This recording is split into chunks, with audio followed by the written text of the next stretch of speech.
This week on the Andrew Yang podcast. There was kind of a, mind over matter thing that whenever I had the opportunity to perform, everything went away. I felt like a superhero. Like I felt like I was just in the zone. I had so much energy. I could get through it. I just loved that feeling, and I just wanted to chase that feeling all the time. I felt really deeply that if I clung too much to a plan B, like to a safety net, then I would never actually actualize the plan A, So I just felt like I had to dive in and just, try to make this thing work.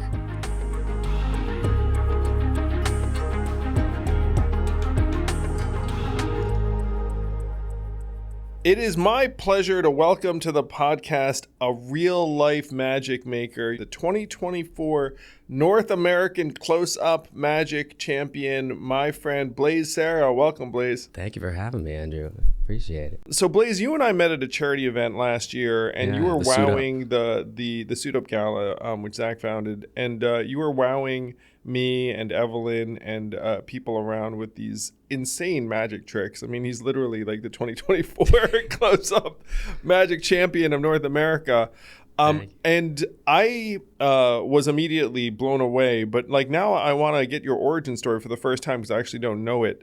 So how did you grow up? How did you get into magic? Like, how the heck do you go from an ordinary person to a mystical being, magical creature that we see before us? Sure, yeah. I started when I was in high school with magic. I think that I had learned a few tricks and things when I was pretty young. And where was this? This was in Connecticut. I grew up in Cromwell, Connecticut, so just like a small town in the center of the state. And no one in my family was a magician. I actually never met a magician or saw one in person until after I was already doing gigs and performing in Connecticut. Okay, so how old are you?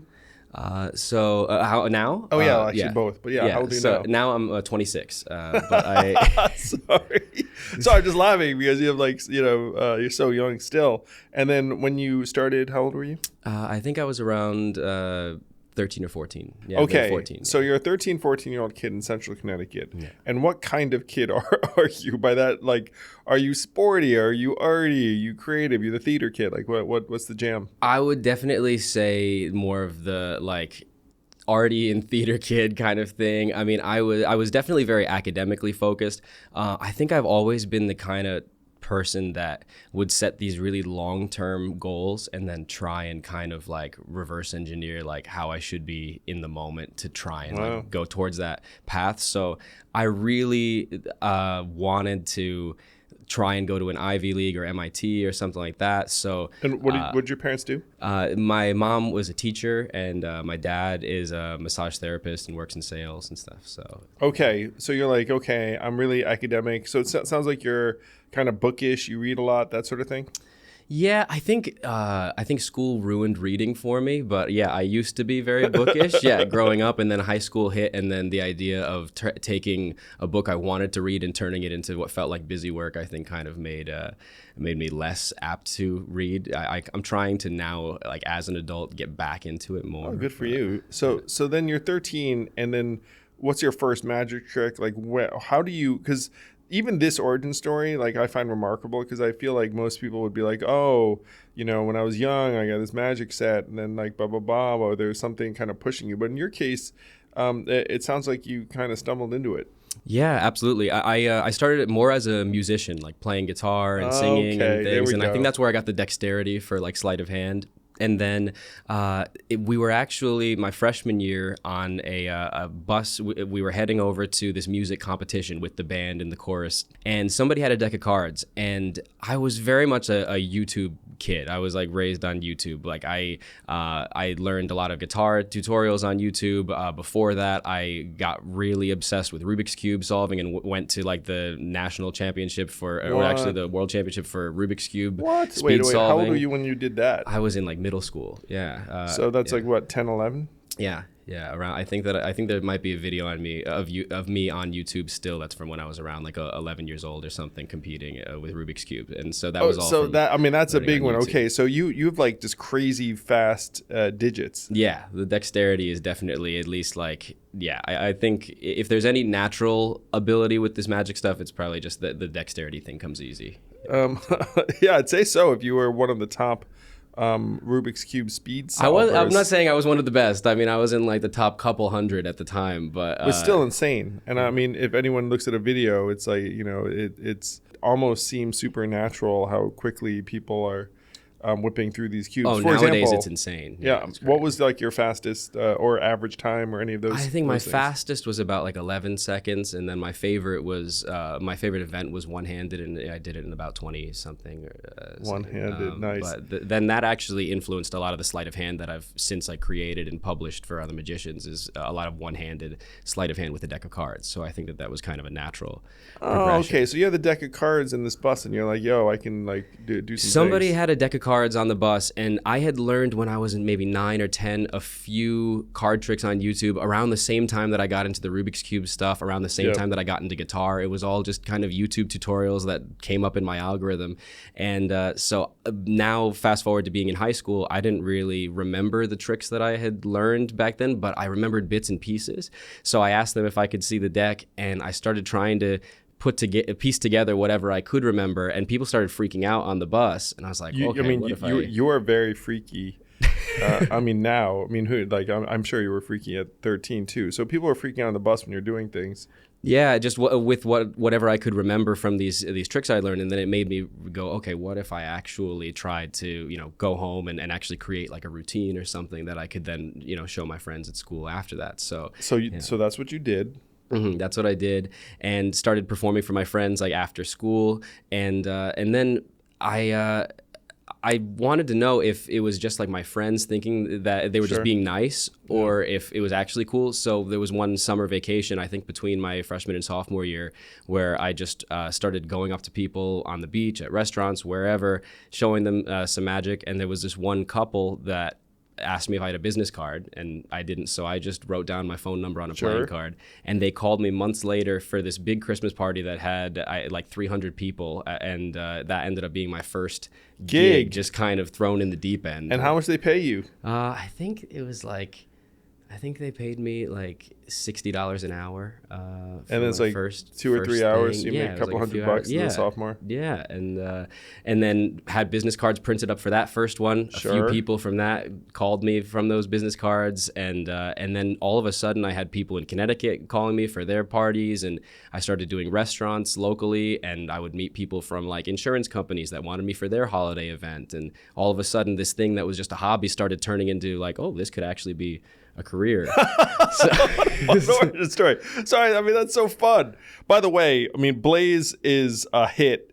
He's now done a couple of events that I've witnessed, and everyone's jaw just drops after he does a couple of his tricks. They're like, I have no idea how he did that, and they like think about it for hours afterwards. But I'm imagining 14, 15-year-old you just doing your thing in high school, and then occasionally getting hey, can you show up to this event? Yeah.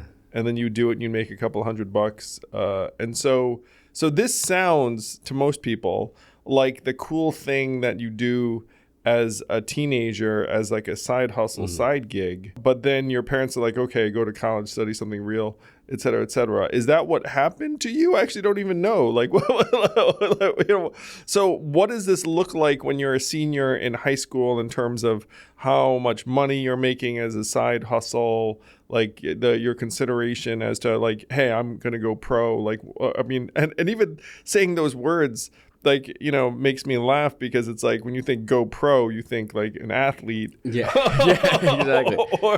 or maybe a go musician. Pro at card tricks. Yeah.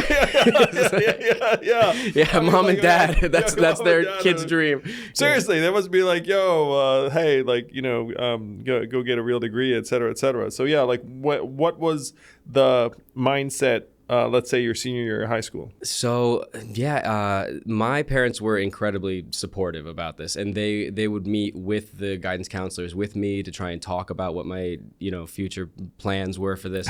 And then you'd be like, hey, guidance counselor, like pick a card. Yeah, like bust it out of them. Checking your shoe. Yeah. And so actually what happened, I had a total shift in that whole vision for my future that I had for myself. I had gone through high school really just killing myself taking a bunch of classes, that like doubling up on classes. I took summer classes. I was trying as hard as I could to have the highest GPA that I possibly could. So I wanted to like take AP classes that wouldn't normally be accessible to a sophomore by taking an extra class over the summer. So now I could then go and take more classes. And so I was really trying to focus on academics for a while, and then I started having this total shift where I didn't see myself behind a desk anymore. I loved performing so much. I just also I had Crohn's disease growing up, and I still do, but it's much more well managed now than it was when I was in high school. Oh, no, was it one of those things where you didn't know what it was, or no one knew what it was? For a while, yeah, especially throughout middle school. I mean, they were just telling me, "Oh, you're probably stressed or something," and I'm like, "Yeah, I'm stressed because I'm sick all the time." Like it's very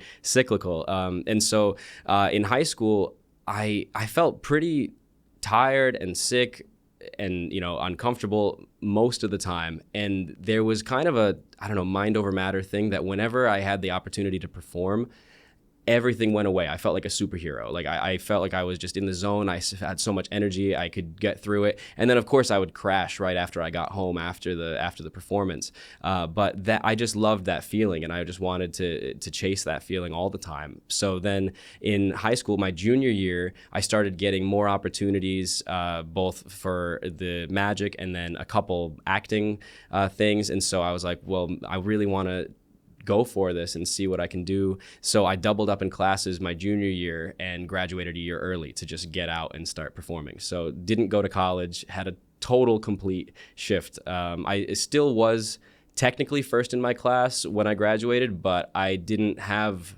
really a ranking because I wouldn't have been ranked with the class I graduated with. And you came out a year early. There. Yeah, so. Wow. Okay, so at this point, your parents are like, whoa, this just got real. So you come out of high school graduating early, like 17, 18, and then you and I met here in New York City. Did you, like, what was the move? Were you, because at this point, you're living in central Connecticut. You're like, I'm going to go to LA. I'm going to go to New York. Like, So my first move was to go to LA. Yeah. So I didn't even know that. I just guessed. Yeah. So I moved out to LA when I was 18. And I just knew a couple people that were over there that I had met at Magic conventions. And wait. Let's go to this a little bit too, because there are conventions, competitions, communities. So at this point, at age 18, and I'd imagine too, there's like a hierarchy. It's like you show up and you're like, hey, I'm like the punk kid. And then some people are like, wow, like, is he any good? And then you rank. I mean, clearly you actually, became the North American close-up Magic champion. So there's like a competition. Mm. And that's like something that, like you obviously, like other magicians are going to be like, oh, okay, like Blaise is, one of the best in the world. But at age 18, when you talk about you knew a couple people from Magic conventions, like, were you nationally ranked? Is that a thing? Not at that time. I've only really recently started doing the competing thing. The first competitions that I did were in 2014, and then I've just started that whole journey, this within the past couple of years. And before that, it was just through like the Magic community. It's actually very tight knit. Sure. And what's amazing about the Magic community is, if you were to compare it to any other art form, if someone was an actor and they said, oh, I want to be able to meet all of the people that I look up to, all of the directors, all of the actors that inspire me, that's probably impossible. Dream, yeah, right? Sir. In the Spielberg will take a meeting with you. Sure, why not? Exactly. But you would never dream that it would be possible. But then in the Magic community, you can meet everyone. You can meet all of the bigs. I was at 18 and I had already met, Copperfield and Chris Angel and these people that I had seen on TV. David Blaine. I met him a couple years later, but yeah, I've met him as well. So I've met all the different ones that I look up to. So you head to LA, you're 18, you know a couple people. And so I moved across the street from the Magic Castle. So I actually, with a friend of mine, I split a studio apartment, and then we were across the street from the castle. She's a magician as well. And we just were trying to start performing there and trying to meet other people, trying to somehow start a Magic career. And we were both kind of in the same, place at that point, where we were just starting out. And I had actually gone over an audition to be a part of the Magic Castle junior program before before I moved, and then I just headed over and I started doing brunch performances at the castle. I was too young to actually go to the Magic Castle at night. I wasn't 21 yet, so then I could only do brunches on the weekends. But then I would just try and perform there as much as I could. And wow, that's dedication. So yeah, I mean, I loved it. I mean, I think that I felt really deeply that if I clung too much to a plan B, like to a safety net, then I would never actually actualize the plan A, So I just felt like I had to dive in and just, try to make this thing work.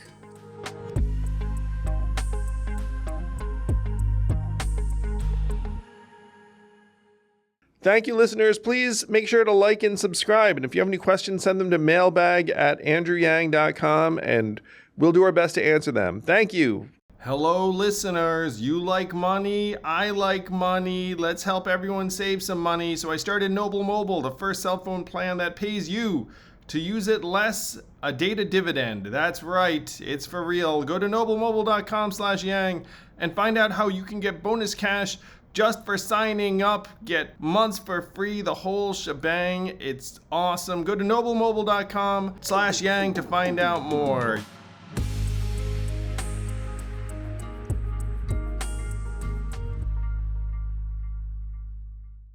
So during that period, are you learning new tricks? Are you improving? Because I imagine there are some very high-level magicians at the Magic Castle. Totally. Yeah. I mean, I was just trying to create as much as I could. I was really trying to figure out what my unique style would be and try to I got a little bit too obsessed with trying to impress my peers, and just create magic that magicians would appreciate. And then it's since kind of been finding that balance of, something that I could perform for anyone. If there's a magician in the audience, I actually get really excited because I know that it'll be something that they haven't seen before. But, I still try and create it for the general. So you're sharing this studio, living across from the Magic Castle, and then where does that take you? How long does that last? Well, eventually I got my own studio apartment, so that was an upgrade. So yeah, it's a big upgrade. Worked enough to be able to move upstairs in the same place across the street from the Magic Castle, and then I found that most of the opportunity that I started getting was more as a magic consultant, which is its own industry. What the heck is being a magic consultant? Yeah, so a magic consultant, you're basically a writer or, designing magic tricks for other people, for other performers. And so you're like a joke writer. Exactly, yeah. You're like a ghostwriter for magic. And all of the biggest magicians all have magic consultants. It's just a thing, that naturally happens because the community is so tight-knit. And especially a lot of performers that end up on TV, they constantly burn material. That you do something on TV and then you have to do it again. Yeah. So you have to have something new all the time. So that's where someone like me comes in, and then we create magic for these other performers. So for a long time, that was how I paid the bills. That was how I, was able to upgrade to my own apartment, and it was how I survived in LA, was writing magic for as many other people as I could. And there was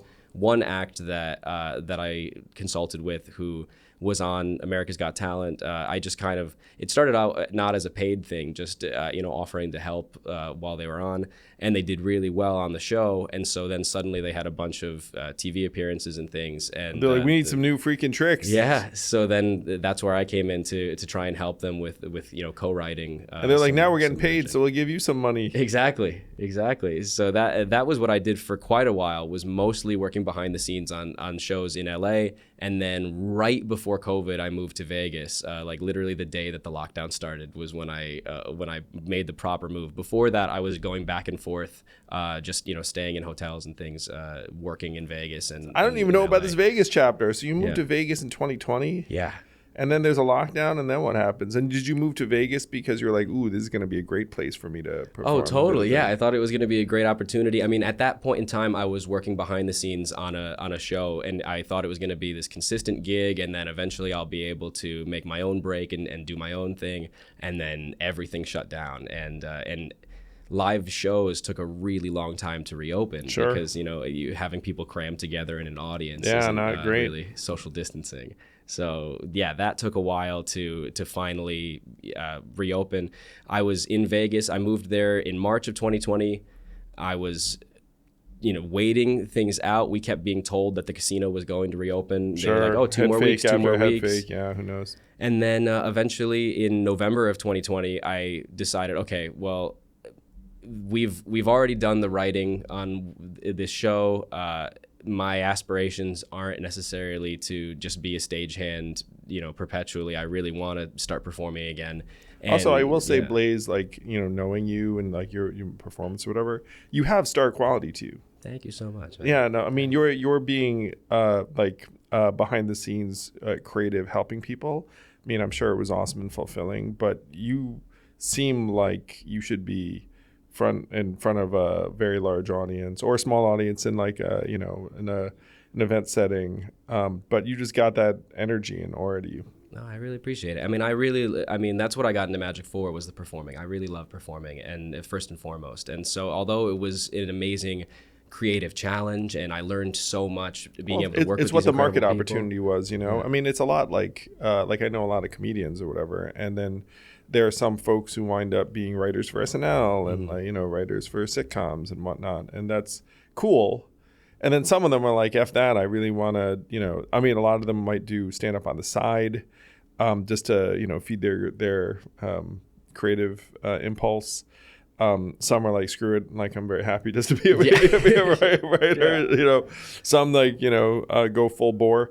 So in your case, end of 2020, you're like, look, I'm not gonna just chill out here and wait for Vegas to reopen. And so then what did you do next? Yeah, so I mean that entire time while I was in Vegas, I was staying with a friend who I was also working with, and then I was paying for this apartment that was empty in LA because I thought I was going to be going back and forth, and then we just got locked down. Yeah. So eventually, November of 2020, moved everything out of Vegas, moved everything out of LA, put it in storage in Vegas, and then went back to Connecticut to be with my parents just to kind of wait it out and see what was going to happen. I had no idea. By the way, man, I mean, COVID, that was like the move. I mean, if you could plus, by the way, and I'll say this, like, I'm not supposed to say this, but I actually kind of look back fondly on those months because I got a lot of family time in a way that wasn't possible when I was out on the trail. So you went back to the fam. Yeah, and I think that, while I was grateful for it while it was happening, I think I'm so much more grateful for that family time looking back now, because I think about this past year and how few times that I've gotten a chance to visit and spend time with my family. And it was really great to be able to go back and just spend time with them. And then while I was still in Connecticut, I was reached out to lecture at this convention. Hogwarts, at Magic University. We need a tutor of up close magic for the incoming class. No, okay, sorry. It was just down the road from Hogwarts over in Blackpool, England, which was they have actually a lot of people. Whenever I was kidding, Blackpool, but you're for real. So like Blackpool, England, like was like, hey, we need you to come lecture. Yeah. So it turns out that one of the biggest magic conventions in the world is in Blackpool every year. It's called the Blackpool Magic Convention. So dope. Do people come with like Merlin hats and like wands and staffs and robes? This is really amazing. It's like a real life wizard convention in England. There's a couple guys that have the Merlin hats, but I think that you're imagining us much more like we have powers than we do. It's much more card tricks and coins and that kind of stuff. But it is almost like how you would have musicians get together and they would jam and create things that's together. Fascinating. We jam on Magic up into the really early hours in the morning. We're up all night, especially at the Magic conventions. You're just barely ever getting any sleep, constantly meeting all these magicians from around the world that congregate at this convention and just sharing ideas. Okay, so you get a call to play what role in this convention? So I was lecturing and performing. So I was part of the international close-up show, and then I also gave my own lecture on my creative process, because I had previously created so many things. I had published magic that online that other magicians could learn, and some of the things that I had published had actually did pretty well with a lot of magicians finding out about my work. Especially, a lot of it revolved around one-handed sleight of hand, like I was talking about. So your specialty is like Blaise Serra, one-handed magic. Exactly. He can do crazy things. Again, you guys have to see this guy perform. It's insane. I mean, he's not going to be able to do it like justice on this podcast because that'd be unfair. But if you go to, is it blaiseserra.com? Yeah, blaiseserra.com. Yeah. BLAISESERRA.com. He's just like a freak in a good way, where just you're like, I have no idea how that happened. I have no idea how he did that. I saw him do the same trick twice to two groups of people, and it's like watching his hands, like every move, and I still have like no effing clue. Like I think he just moves faster than the human eye can detect. It's wild. So you go to the Blackpool Magic convention, and people are like, "Hey, I saw your work. Use that trick." Yeah. So I was lecturing on, because I think that a lot of times when people talk about creativity, it's often this very woo-woo, like I got a sudden strike of inspiration and I don't know where it came from and stuff. And when you're working as a magic consultant, you have to be able to schedule creativity. You have to be like, okay, we have this deadline. We need to make something new right now. So I have a bit of a formulaic process that I use to create magic. It's about like a 6-step process. So I was kind of lecturing on like, how do I do it? It's like, guys, the 6-step magic creation process by Blaise Serra will never fail you, never let you down. Sorry, I mean, I just think this is so good. That's my pitch for it, though. I know you're being facetious, but that's really it. Yeah, that's really the pitch for it. Is like, I guarantee that you'll create new magic if you follow these 6 steps. So it's just so good. Try it out.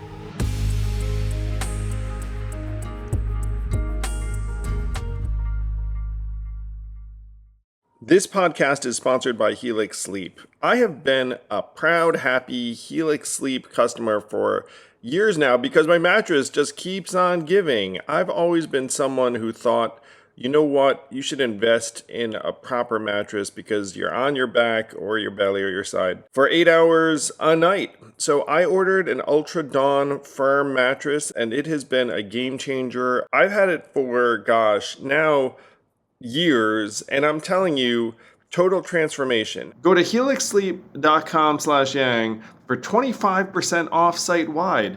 That's helixsleep.com/yang for 25% off site-wide. Make sure you enter our show name after checkout so they know we sent you. helixsleep.com/yang.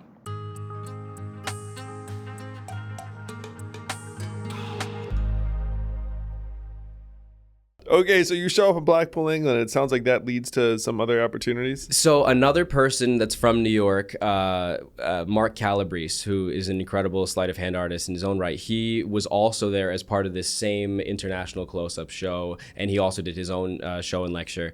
And he recorded a couple of videos of me performing for people at probably 3 a.m. at Blackpool, and he put them on his Instagram story. And the host of a show here in New York, it's called Speakeasy Magick, which I still perform in now, his name's Todd Robbins. He's a legend in the magic community.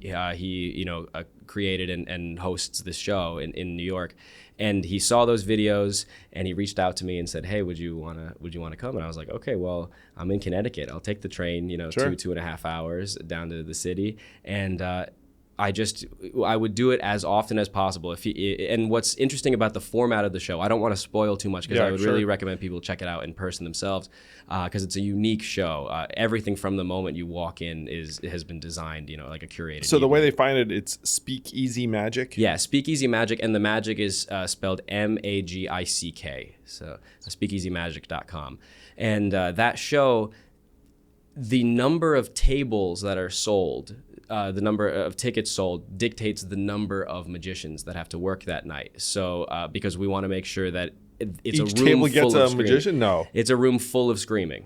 So if there are 10 tables sold, there's 10 magicians. What? So it's Holy it's crap. really cool. And so sometimes the same day they would bump up a table, and then Todd would message me and he would say, "Would you be up for coming down to the city?" And I was like, "Okay, I'll throw my stuff in a bag and I'll take the train 2.5 hours there. I'll do the show, take it 2.5 hours back." And I just did it as much as possible. And suddenly he started booking me more and more. And then he was like, "You really should move to the city." You really should move to the city. And so then I ended up moving to New York City, and I actually met my fiance at Speakeasy Magick. She was in the audience. Who's great, by the way. I met her. Yeah, Gabby's the best. Yeah, so she, and she's a filmmaker, so we're able to kind of really collaborate. I love that New York story because, young person moves here, in your case, creative field, and then finds love and then has a creative community and the whole thing. And then 2023, which means at that time you were like 24 years old or so. Then you got the place in the city, and then you're dating your now fiance. Yeah. And now you wake up, you perform at Speakeasy Magick how many times a week? I mean, it fluctuates. I mean, it became very consistent where it was at least, say 3, 4, sometimes 5 times a week. And then when you're not performing there, then you're working on Magick. Are you touring? Like, what is like the current lifestyle? Yeah, I think most people that find me for private events, which is really which again, I cannot recommend Blaise highly enough for like he'll wow any group of corporate stiffs. you know what I mean? Know how to break them down. You know what down. I mean, people? I have no idea what his fees are, but I'm sure he's a screaming bargain relative to the entertainment value because people will be talking about it. So you perform 3 or 4 times a week, and then you have event inquiries come in. Yeah, so people will see me at Speakeasy. I mean, everyone has their own way of trying to get their name out there. I feel like this next chapter, now that I'm taking a break from the competing side, is I really want to try and get my name out there more in social media and put out a lot more content. But for right now, it's mostly been word of mouth has been how people find me. They see me at Speakeasy, and then they either reach out to me themselves or they tell their friends, "Hey, you've got to book this guy," and then people reach out because they've heard something. And I think that is always much more effective than like trying to cold call people or trying to put your name out there online,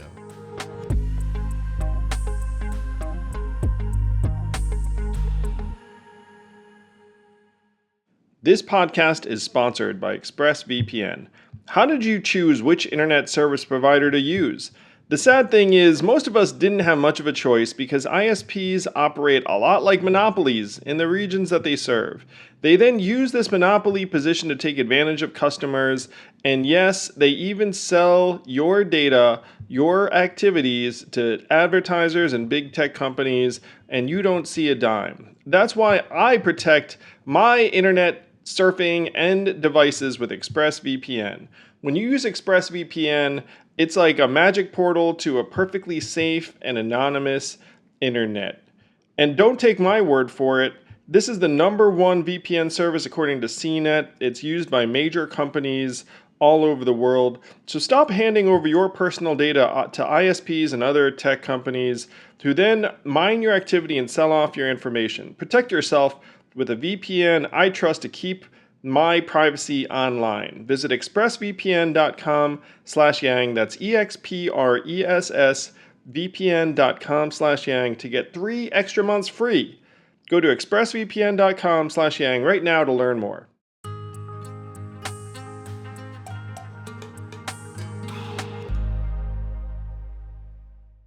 So you move into the city in 2023.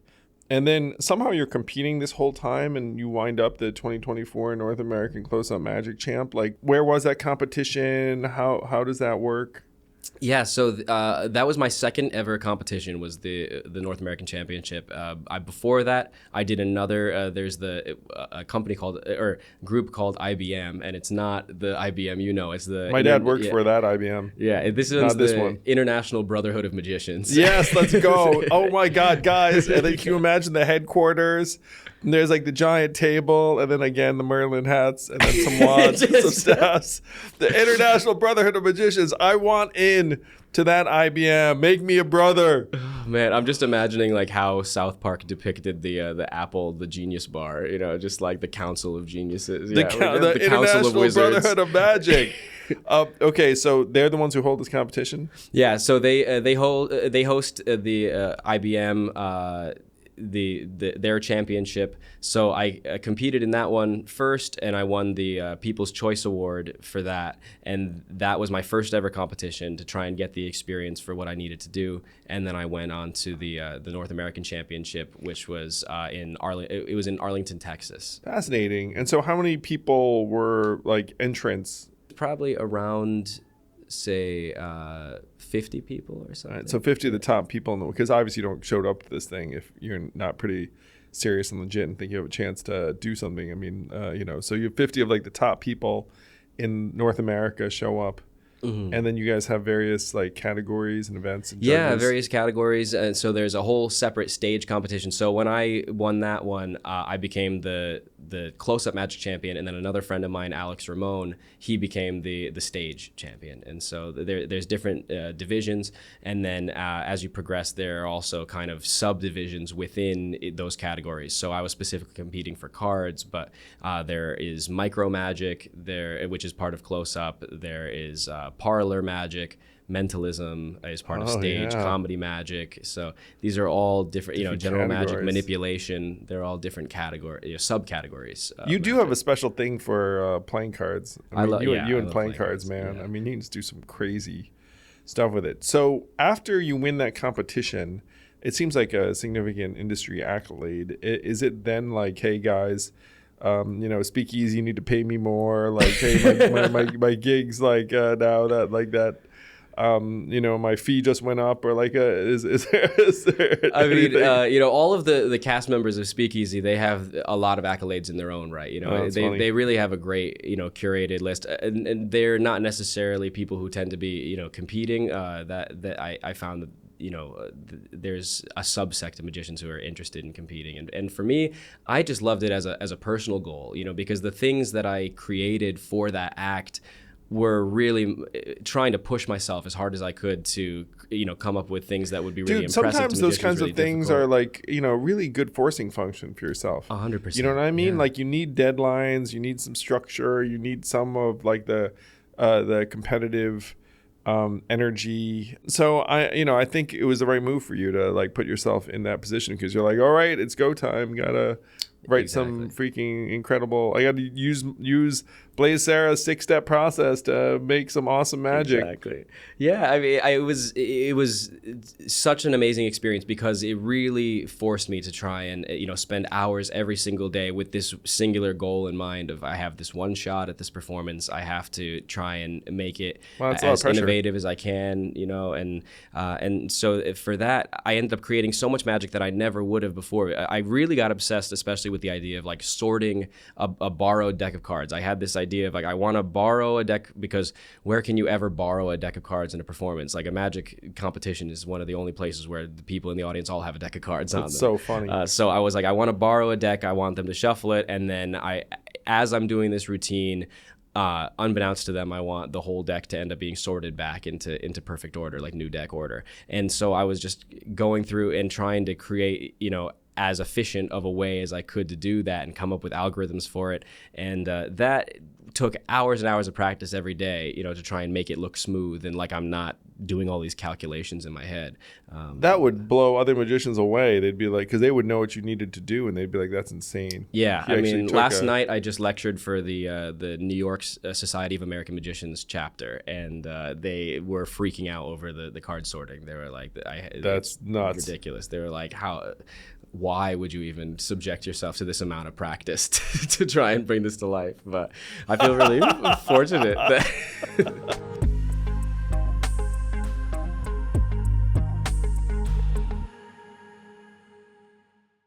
I'm not much of a cook. I enjoy getting my meals. It takes a lot of consideration, and I don't like to think very much. There are a number of things I don't like to do. And when you get a Factor meal, it's going to be tasty, healthy. Factor's chef-crafted, dietitian-approved meals are ready to eat. Just heat them up in a few minutes, and you will be eating fresh, healthy food in no time. My favorite is the horseradish encrusted chicken. And I have to say, like, you can tell the meals are healthy even as they taste great. That sweet spot? That's what these meals hit. Get started at factormeals.com/yang50off and use code yang50off to get 50% off plus free shipping on your first box. That's code yang50off at factormeals.com/yang50off for 50% off plus free shipping. Factormeals.com/yang50off.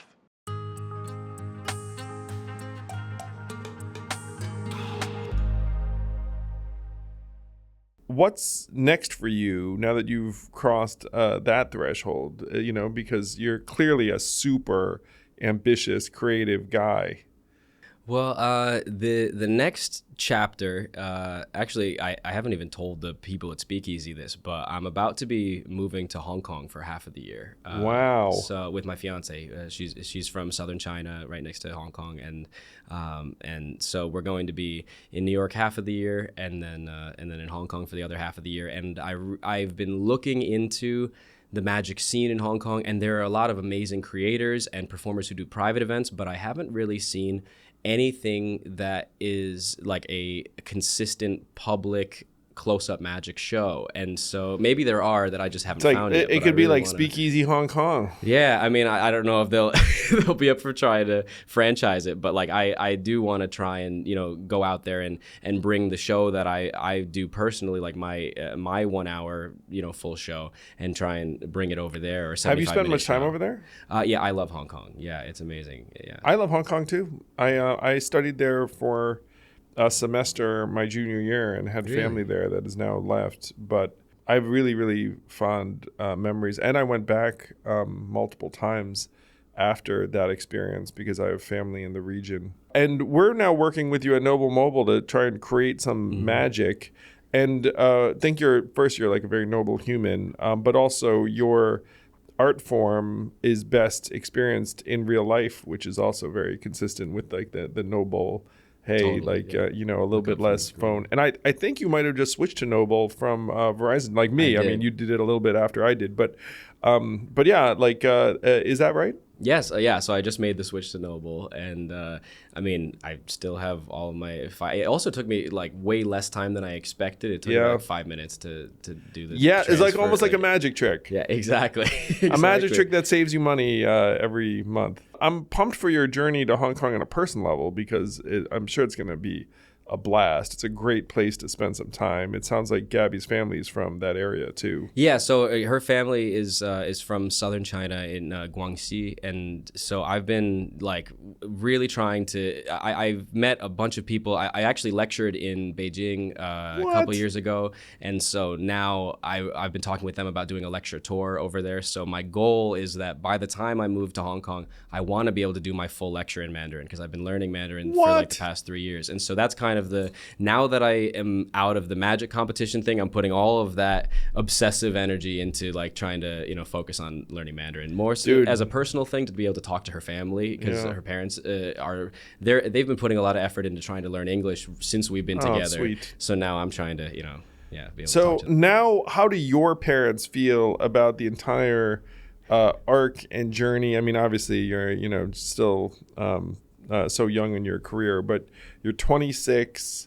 You've got this like global career, this North American championship, this lovely fiance. Like, how are they feeling? Oh, I mean, they're so excited. They're so happy for me, and they've always been just the best and so supportive. And we've always been a team. I think maybe that only child thing, we have such a close relationship, and we always make a decision as a team, and I think that's always helped me so much going out and feeling like, okay, I'm going to move across the country, or I'm going to go for these goals, and no matter how stressed I was, I always felt like it wasn't just me on my own going through it. I knew that they were always there, that I could call them and talk to them, and they've been there to support me. So they're so supportive when it comes to the magic competing. And I thought that when I told them, hey, we're thinking about moving to Hong Kong, that they were going to be really freaking out and worried about it. But the way that my mom put it is, whether you're here, whether you're in New York, you're just a train ride away from family.